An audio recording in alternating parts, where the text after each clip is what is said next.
চট্টগ্রামে অবৈধ স্থাপনা উচ্ছেদ অভিযান শুরু করেছে পানি উন্নয়ন বোর্ড। অভিযানে চট্টগ্রাম জেলা প্রশাসনের ৩ জন নির্বাহী ম্যাজিস্ট্রেট রয়েছেন।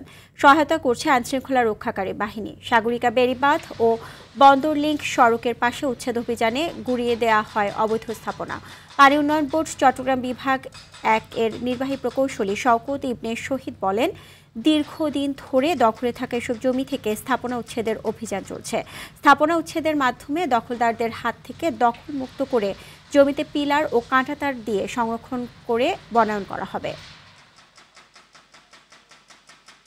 উত্তর কাট্টলী, দক্ষিণ কাট্টলী ও পশ্চিম হালসর আমাদের প্রায় ৪০ একর জমি বেহাত হয়ে আছে। সরকারি জমি, প্রভাবশালী ব্যক্তিবর্গ এগুলো ভোগ দখল করে আসছেন। মন্ত্রণালয় পর্যায় থেকে সিদ্ধান্ত হয়েছে যে এই ভূমিগুলোকে আমরা দখলমুক্ত করব।